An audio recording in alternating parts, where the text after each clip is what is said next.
Deixa eu aproveitar que você falou de conservadorismo. Eu queria que vocês me explicassem para a nossa audiência qual é a diferença entre conservadorismo e liberalismo, porque, pelo que eu entendo, conservadores e liberais já foram inimigos figadais no passado. Deixa o Alex começar. Né? E parece que agora eles estão juntos. Bem, em verdade, se nós olharmos as tradições históricas, e aqui eu estou lançando o livro Agenda Conservadora Brasileira, é uma síntese. Os 5 primeiros capítulos eu falo dos princípios e nos 5 finais sobre a história desse conservadorismo no Brasil de 1812 a 1963, nós encontramos brigas, sim, liberais e conservadores no plano político. Eram 2 partidos, o Partido Liberal na Inglaterra e o Partido Conservador. Partido Conservador Inglês, fundado em 1834. Como ele é fundado?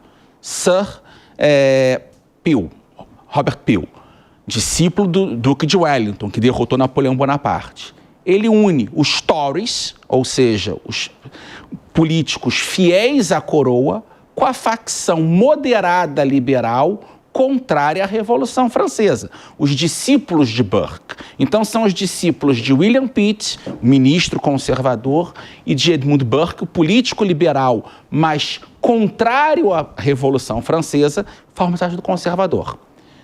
No Brasil, nós temos o Partido Liberal Moderado, o Partido Caramuru, que queria a volta de Dom Pedro I ao poder regencial, e o Partido Liberal Exaltado, que defendia as revoluções até a independência de algumas províncias, enquanto Pedro II não voltasse ao trono, chegasse ao trono.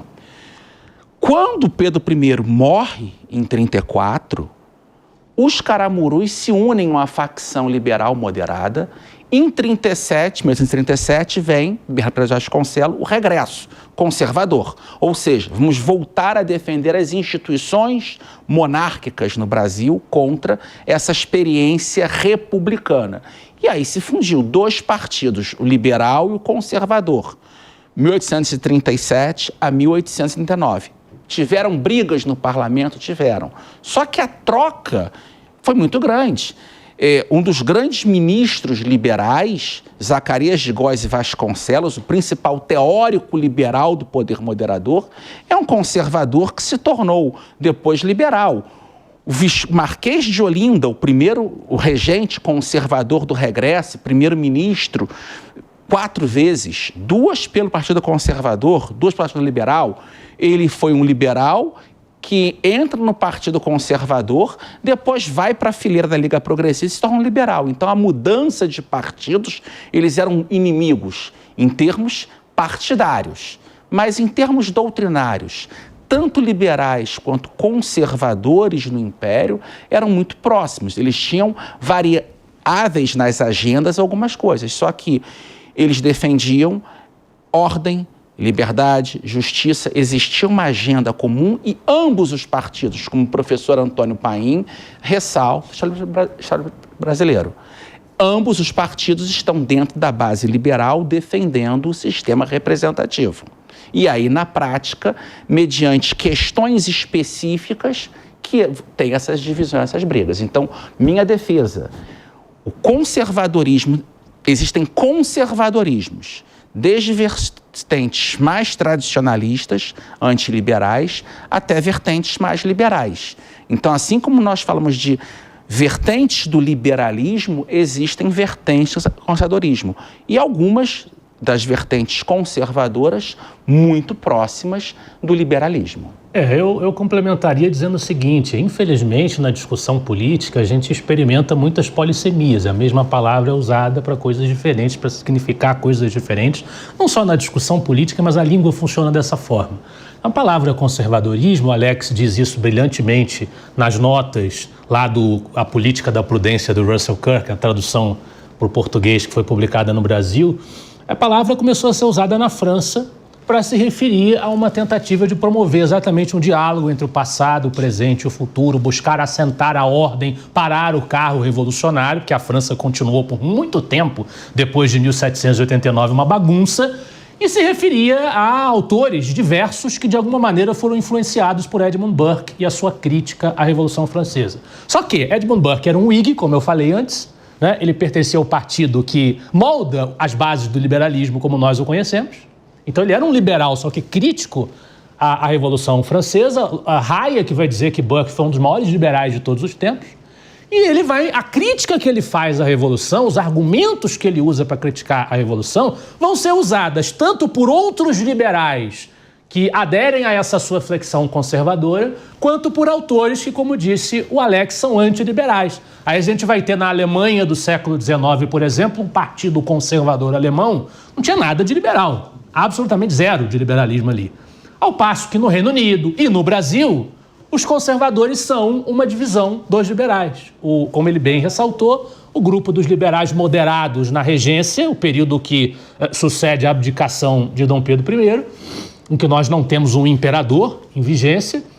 Naquele período existia o grupo dos liberais moderados, que defendiam a manutenção do território da América Portuguesa como Império do Brasil sob a égide de uma monarquia constitucional. E esse grupo vai fazer a ortodoxia política do Segundo Reinado, e esse grupo vai se dividir entre o Partido Liberal e o Partido Conservador. Esses caras que vão para o Partido Conservador, como o Visconde de Uruguai, por exemplo, se você for ler o seu ensaio sobre o direito administrativo, ele vai lá dizer claramente: os outros, nossos adversários, são do partido da opinião chamada liberal. Porque, na verdade, liberais nós somos também. O que ele está citando no livro dele o tempo todo é Tocqueville, Guizot, como disse o Alex. Então, na verdade, essa tradição conservadora é uma divisão do liberalismo. Existem também tradições nomeadas conservadoras desde o século XIX que não são liberais. Então, vai depender da tradição a qual nós estamos nos referindo. Mas eu vou fazer a pergunta de novo. Se nós pegarmos hoje um liberal e um conservador, qual é a diferença entre eles? Existe alguma diferença relevante entre... Porque, por exemplo, algumas pessoas dizem que os liberais têm a obsessão com o mercado. Acham que tudo está sujeito ao mercado. E, como você disse, os libertários levam isso a um extremo. A extremos que eu até acho que são, assim, eu vejo com muito estranhamento. Os conservadores valorizam a tradição. Seria essa uma diferença? Os conservadores não acham que tudo está sujeito à lógica de mercado e os liberais... Mas isso aí também depende da vertente. Se você olhar para Milton Friedman, por exemplo, um tema que aqueles que se declaram conservadores muito valorizam é o tema da família. A família como uma unidade fundamental da organização social, precisa ser valorizada, respeitada como uma instância em si mesma. O Milton Friedman diz isso lá no Capitalismo e Liberdade, reconhece essa centralidade da família, a importância da família. Então, assim, de novo, eu devolvo a pergunta para você. Que conservador? Que liberal? Aí que você vai encontrar a tua resposta. Se o conservador, aquele que se diz conservador, tem um compromisso com o Estado de Direito, com a liberdade individual, com a economia de mercado, a conversa vai fluir muito bem. Agora, se for alguém que se diz conservador, mas, na verdade, ou de um lado tem o Enéas Carneiro, por exemplo, como seu ídolo, um sujeito que não tinha nada de liberal na economia, que inclusive chegou a elogiar Getúlio Vargas e o autoritarismo, né? Ou se, por outro lado, é alguém que tem sonhos molhados com uma Idade Média idealizada e gostaria de acabar completamente com o mundo moderno e com as liberdades individuais, solapar o Estado de Direito, aí não tem conversa. Mas eu acho que eu nunca encontrei um conservador desse naipe. Eu, quando vejo as pessoas que têm posições conservadoras hoje, eu confesso que eu tenho dificuldade de distinguir os conservadores dos liberais, porque, para mim, hoje, faz parte da posição conservadora uma defesa incondicional do livre mercado, das trocas voluntárias, porque isso tem a ver com a liberdade. Se for como disse o Alex, ele é uma vertente do liberalismo. Então não há que se estabelecer um muro entre os dois. Ele é uma vertente do liberalismo, ele está circunscrito na tradição liberal. Como Edmund Burke estava. E aí eu faço só um adendo. O primeiro grande conservador brasileiro aqui, o Visconde de Cairu, José Silva Lisboa, ele é quem introduz no Brasil as obras de Edmund Burke, mas também de Adam Smith. E Adam Smith, todo mundo lembra da riqueza das nações, a preocupação econômica do livre mercado. Só que ele é um autor que escreve o livro mais importante dele, Teoria dos Sentimentos Morais, um tratado de ética, sendo que a primeira pessoa a resenhar tanto Teoria dos Sentimentos Morais de Adam Smith quanto Riqueza das Nações foi Edmund Burke, que leu os manuscritos, eles eram amigos. E a posição O Adam Smith disse que não tinha conhecido ninguém que tinha opiniões tão parecidas com as dele antes de ter um contato direto como o Edmund Burke. E a posição de Burke em relação ao livre mercado é mais radical que a de Adam Smith, porque Burke acreditava que as leis do livre mercado, em parte, são as leis de Deus. Então, qualquer intervenção estatal, Adam Smith ainda aceita algumas intervenções estatais. O Burke não aceita, razão pela qual ele se colocou ao lado dos colonos americanos em defender que não há taxação sem representação. Então, está misturado. Então, muitos dos conservadores no Império eram grandes defensores da liberdade econômica. Alguns defendiam em momentos específicos uma maior intervenção por conta de uma guerra, de uma crise econômica, mas a cartilha era a cartilha da liberdade econômica e a defesa do progresso. Um discurso de Bernardo Pérez de Vasconcelos, que criou o partido. Ele, no Senado, em 1858, diz: nós queremos progresso. Então ele defende, só que ele diz, os nossos adversários liberais, ao menos da teoria, nós estamos na prática. Então mais um pouco isso, às vezes uma visão mais idealista que alguns liberais têm, não todos, e principalmente liberais de base mais libertária, e os conservadores tendem a buscar ser mais realistas, só que infelizmente alguns que se dizem no Brasil conservadores estão virando idealistas também, então essa é a diferença. Olha o exemplo de Margaret Thatcher e Ronald Reagan para você entender isso. Os dois de partidos conservadores, com ideias conservadoras, mas foram os grandes promotores da agenda livre-mercadista no século XX. E aí eu queria trazer um outro ponto que, pelo meu entendimento da doutrina liberal, a liberdade econômica está indissociada dos outros tipos de liberdade. Eu vejo que no Brasil há muita gente que defende a liberdade, mas acha que o governo o Estado tem que controlar os preços, o Estado tem que regular como é que as coisas funcionam, até nos detalhes mais minúsculos. Não existe uma crença no funcionamento do mercado. É possível ser liberal assim, pela metade, só de um... Esse debate foi travado na Itália. E Melchior trabalha essa discussão, e às vezes ele é mal interpretado, porque embora José Guilherme Melchior, né, um grande intelectual brasileiro. Porque embora ele fosse um autodeclarado liberal social, ou seja, de uma vertente que admite um papel um pouco maior do Estado em certas questões, ele nunca disse que a economia de mercado, por exemplo, poderia ser retirada do liberalismo, que a gente poderia defender o controle de preço. Nunca passou pela cabeça do Melchior defender isso. Então, assim, eu não vejo como você pensar, como diz o Og-Leme, Estado de Direito e economia de mercado. Se você começar a questionar a economia de mercado e desejar um Estado planificador da atividade econômica, não é um liberal.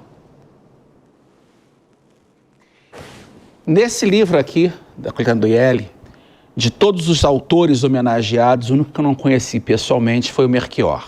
E caiu para mim, presente do Lucas Berlanza, escrever sobre Melchior.